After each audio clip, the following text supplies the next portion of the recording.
Ce soir, nous avons pour thème « Le tombeau est vide ». Alléluia. Nous avons pour thème « Le tombeau est vide ».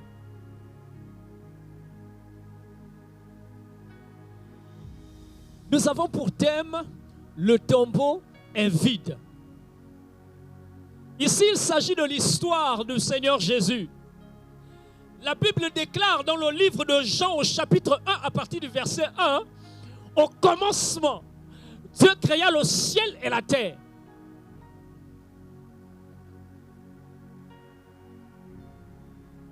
Au commencement, la parole de Dieu créa toutes choses.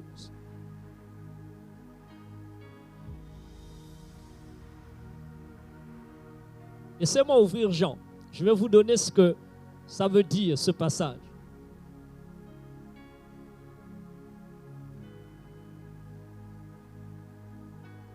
Voici ce que le livre de Jean au chapitre 1, verset 1 dit. Au commencement était la parole, et la parole était avec Dieu, et la parole était Dieu. Elle était au commencement avec Dieu. Tout a été fait par elle, et rien de ce qui n'a été fait sans elle. Car en elle était la vie, et la vie était la lumière des hommes. La lumière brille dans les ténèbres, et les ténèbres ne l'ont point reçue. Au commencement était la parole était avec Dieu, et la parole était Dieu. Cette parole s'est incarnée en la personne d'un homme. Et cette parole a marché parmi nous. Cette parole a fait du bien. Cette parole a eu 12 apôtres. Cette parole guérissait les malades. Cette parole libérait les captifs. Cette parole exerçait un ministère de puissance sur la terre. Et les hommes pouvaient dire, jamais un homme n'a parlé comme celui-là. Parce que la parole qui était au commencement de toutes choses, qui était la fondation de toute création, est descendue sur la terre, elle a marché parmi nous. Cette parole-là est descendue sur la terre pour une raison toute simple. Parce que lorsqu'on dit aux gens de suivre Dieu, les gens ont tendance à penser qu'il est difficile de marcher selon les voies de Dieu parce que Dieu est au ciel, il est éloigné, il ne connaît pas nos réalités, il ne connaît pas nos problèmes. Mais j'aimerais te dire ce soir que ce Dieu-là, qui semblait éloigné, qui était dans le ciel, il a décidé dans sa souveraineté et dans son amour de descendre sur la terre, de marcher parmi nous au quotidien, de comprendre nos problèmes, de comprendre nos réalités. Dieu a marché sur la terre pour comprendre tes problèmes, tes défis, tes challenges, tout ce qui ne va pas dans ta vie, les problèmes que tu as au quotidien. Sache que Dieu les a vécus sur la terre en la personne de Jésus. Il était 100% homme et 100% Dieu. Et il nous a montré un modèle de victoire sur les défis, les challenges de la chair. C'est pour cela que cette parole s'est faite chair.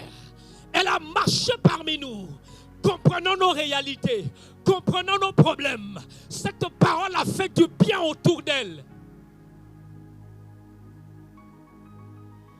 Il y a l'histoire d'une femme qui avait une perte de sang depuis 12 ans. Elle a tout essayé. Luc était un médecin. Et Luc, quand il écrit son évangile, il écrit avec l'œil du médecin, du scientifique. Et il dira que cette femme avait tout dépensé.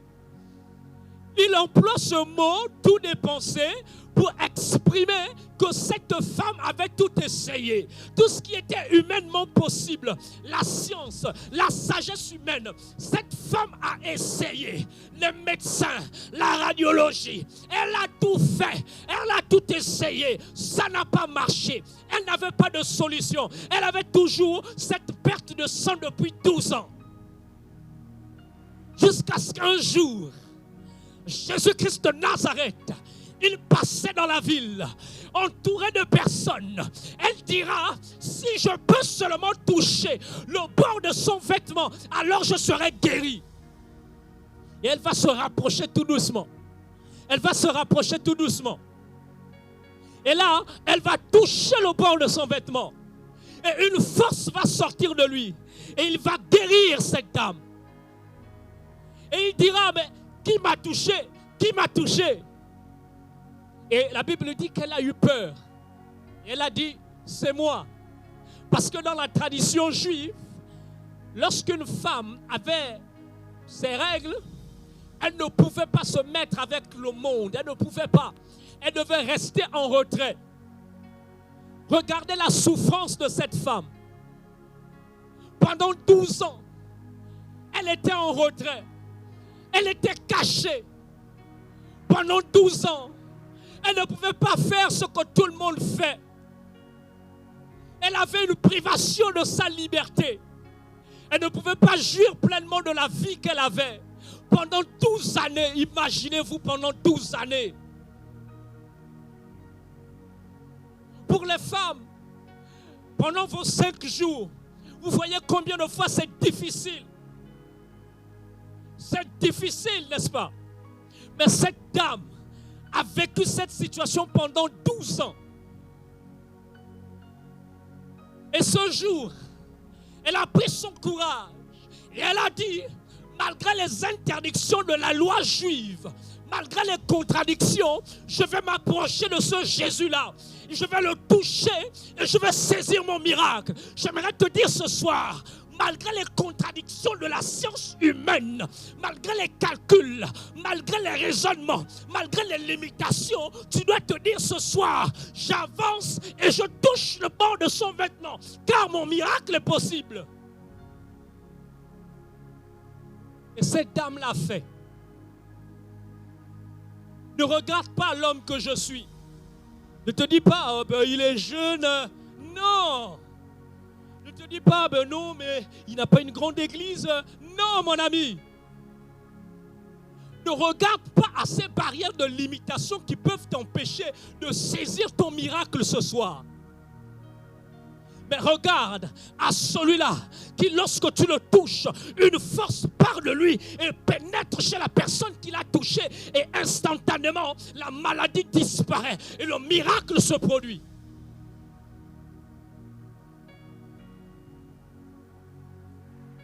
Et lorsque cette femme fut guérie, ça changeait sa vie totalement.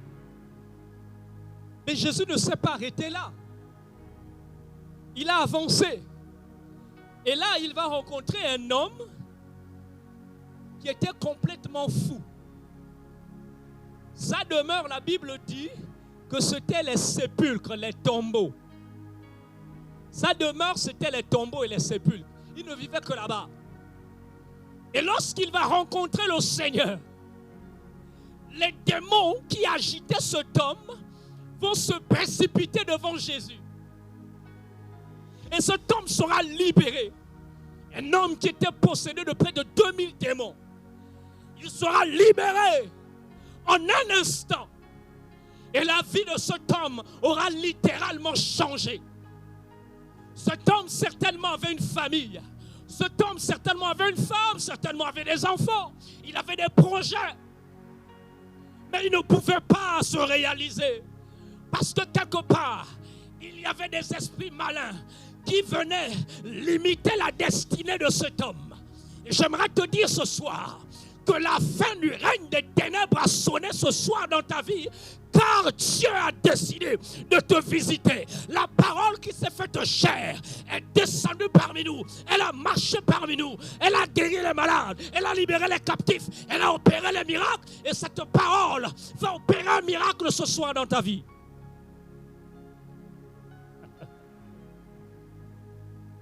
Malgré tout le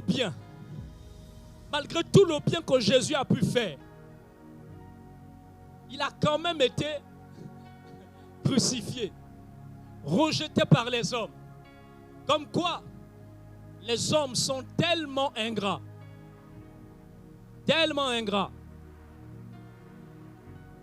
Et ce Jésus-là qui a marché parmi nous, qui a fait du bien, qui a guéri des malades, qui a nourri des personnes, plus de 5000 personnes. Il a nourri ces personnes-là. Et ce Jésus-là sera crucifié. Alors qu'il est crucifié à la croix, il dit, Père, pardonne-leur, car ils ne savent pas ce qu'ils font. Et lorsqu'il va rendre l'esprit, alors là, un de ses disciples qui était aussi riche va aller voir Pilate et il va demander le corps de Jésus. Et lorsqu'il demande le corps de Jésus, on le lui accorde parce qu'il avait une certaine influence. Il avait un fort réseau. Et il va mettre la dépouille de Jésus dans son sépulcre qu'il avait bien taillé, travaillé. Et il va mettre une grosse pierre. Il va mettre une grosse pierre pour qu'on ne vienne pas dérober le corps de son maître. Mais ça ne va pas s'arrêter là. Certains juifs vont aller voir Pilate et ils vont lui dire, mais il a prêché ce Jésus que si on l'enterrait, après 3 jours, il allait ressusciter d'entre les morts. Mettons des gardes à l'entrée pour que ses disciples n'aillent pas dérober ce corps afin que cette légende se répande. Et puis là, il dira, faites comme vous voulez. Il était naturellement agacé par ces gars. Parce que Pilate ne voulait pas crucifier Jésus. Il dira, faites comme vous voulez, faites comme vous voulez. Et là, ils vont mettre 2 gardes. 2 gardes qui seront postés. Alléluia. C'est là que mon message commence. Ils mettront 2 gardes qui seront postés là, devant l'entrée de la tombe de Jésus. Personne ne peut entrer, personne ne peut sortir. Il y a des gens dans leur famille où il y a des gardes qui sont là, qui se positionnent. Comme quoi, tu ne vas pas te marier, tu ne vas pas réussir, tu ne feras rien de ta vie, tu ne pourras pas sortir du trou dans lequel on t'a mis. Il y a des familles où les personnes, lors de leur naissance, on a pris le cordon ombilical, on l'a enterré et on a déclaré des paroles sur ce cordon ombilical. Il ne fera rien, il ne fera rien, elle ne fera rien. Il y a des personnes qui ont été consacrées à des esprits des eaux. Elles ne peuvent pas se marier, mais elles vont simplement aller d'homme en homme. Un homme te connaît, après il ne résiste pas, il part. Un autre vient, il s'en va. D'autres personnes ont été consacrées simplement pour emmener l'argent dans la famille. Et tu vas de cycle en cycle, de déception en déception, d'échec en échec. Et tu as comme l'impression que ta vie, en fait, est bloquée, que tu ne vas nulle part. Parce qu'il y a des entités qui sont là, qui ont été établies dans les familles pour te bloquer, pour te maintenir dans la tombe. Et j'aimerais vous dire ce soir, que l'endroit le plus riche sur la terre, ce n'est pas la banque, ce n'est pas la bibliothèque, ce ne sont pas les universités, mais ce sont les tombes. L'endroit le plus riche sur la terre, c'est la tombe. Parce que la tombe regorge des personnes qui auraient pu écrire des livres. La tombe regorge des personnes qui auraient pu créer des entreprises. La tombe regorge des personnes qui auraient pu être des multimilliardaires. La tombe regorge des personnes pleines de potentiel. La tombe regorge des potentiels infinis qui n'ont jamais été exploités. L'endroit le plus riche sur la terre, c'est la tombe. La tombe garde les potentiels qui étaient censés se déployer. Et là, tu te retrouves comme prisonnier. Tu as l'impression que tu ne peux plus te déployer. Tu as l'impression que tu ne peux pas te réaliser. Et à chaque fois que tu essayes quelque chose, c'est comme s'il y avait quelqu'un qui te bloquait. C'est comme s'il y avait une force qui t'empêchait d'aller là où tu veux y aller. Tu essayes des choses, tu essayes des initiatives, mais ça ne marche pas. Il y a ce qu'on appelle un plafond de verre, des barrières de limitation qui t'empêchent d'aller plus loin. C'est parce que tu es dans une tombe. Mais laisse-moi te dire ce soir qu'il y a un mouvement du ciel qui va se passer. Et la Bible dit, et voici qu'il y eut un grand tremblement de terre, car un ange du Seigneur descendu du ciel vint rouler la pierre, il s'assit dessus. J'aime ce que Dieu fait. J'aime ce que Dieu fait. La Bible déclare, un ange du ciel, il est descendu. Il y a eu un tremblement de terre. Les fondations sur lesquelles la sorcellerie de ta famille a été établie sont renversées, ont été ébranlées parce qu'il y a eu un tremblement de terre. Je déclare qu'il y a un tremblement de terre. Je déclare qu'il y a un tremblement de terre qui renverse les fondations, qui renverse les fondations. Ensuite, la pierre est roulée.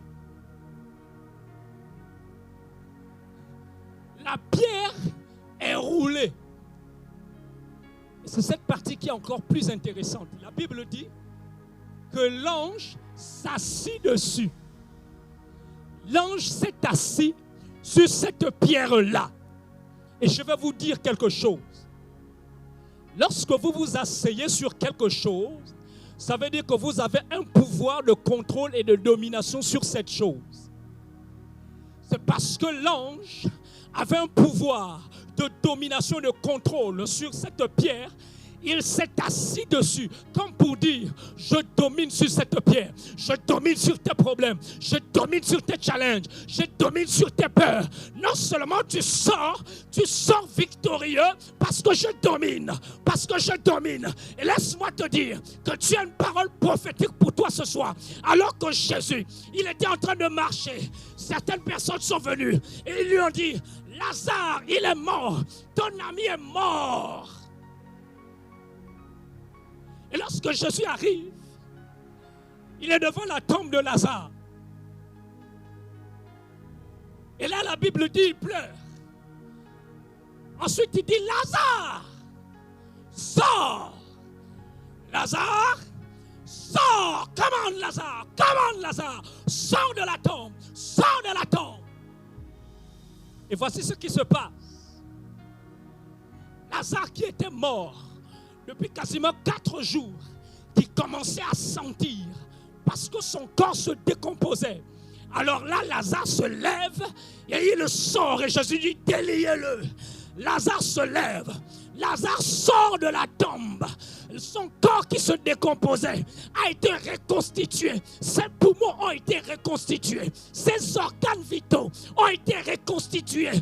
Parce qu'une parole prophétique avait été déclarée. Et cette parole a dit à Lazare, sors, sors, go out, go out.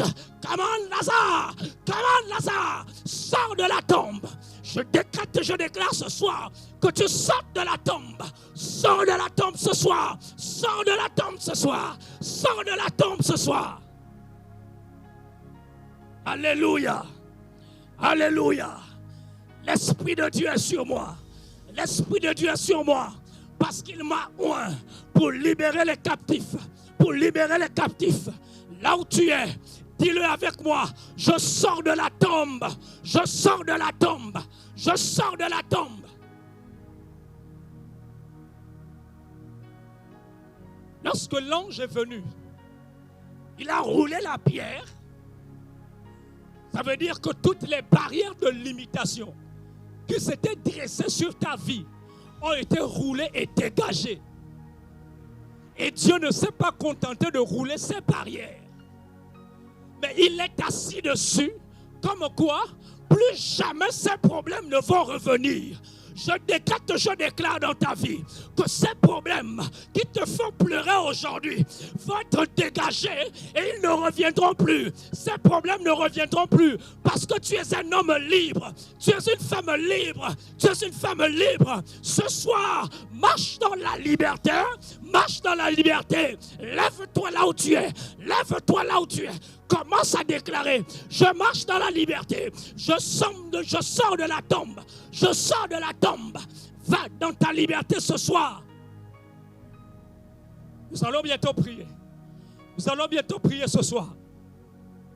Shabayakata, Rakayakata Kabasa Kabaya.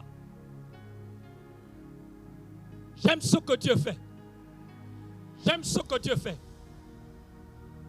Il fait sortir de la tombe et il se rassure que ce qui t'a maintenu dans la tombe n'a plus de pouvoir sur toi parce qu'il s'assoit dessus.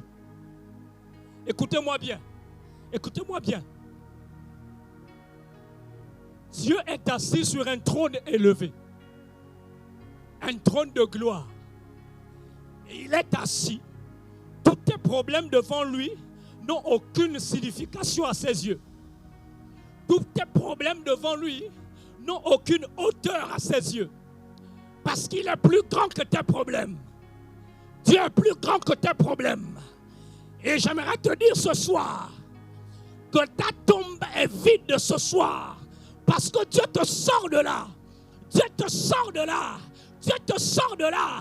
Là où tu es, tu sors de la tombe. Si les amis voulaient te voir dans la pauvreté, dans la médiocrité, dis-leur, je ne suis plus dans la tombe. Je ne suis plus dans la tombe. Je sors de la tombe. Je sors de la tombe. Je sors de la tombe. Je sors de la tombe. Tu n'es plus dans la tombe. Tu n'es plus dans la tombe. Il y a tes ennemis. Il y a tes oppresseurs. Je ne suis plus là-bas. Alléluia. Nous allons prier. Nous allons prier. Il y a tes oppresseurs. Je ne suis plus là-bas.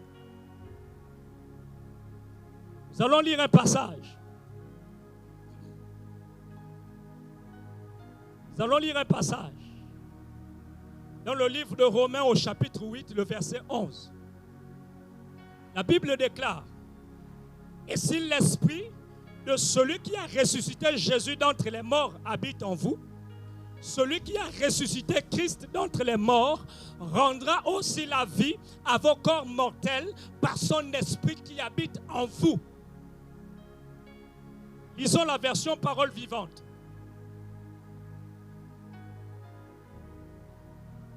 Et si l'esprit de celui qui a ressuscité Jésus d'entre les morts habite en vous, alors celui qui a donné à Jésus une vie nouvelle fera aussi revivre votre corps mortel par son esprit qui demeure maintenant en vous. Ça veut dire que si Jésus a été sorti de la tombe, qu'il est ressuscité d'entre les morts, ça veut dire que le même esprit qui a opéré cette œuvre dans la vie de Jésus va aussi l'opérer dans ta vie. Il va aussi te libérer de tes chaînes. Il va te sortir de ta tombe. Il va t'accorder la liberté. Il va t'accorder la victoire. Là où les choses étaient mortes, l'Esprit de Dieu te redonne la vie. Le tombeau, il est vide. Le tombeau, il est vide. Ne t'identifie plus à tes problèmes. Ne t'identifie plus à ta maladie. Ne t'identifie plus à tes problèmes, à tes souffrances, car le tombeau est vide. Le tombeau est vide. Tu es un homme libre. Tu es une femme libre. Tu es libéré de ta chaîne. Tu es libéré de ta chaîne. Tu es libéré de ta chaîne. Sois libre de ta chaîne. Sois libre de ta chaîne. Sois libre de ta chaîne ce soir.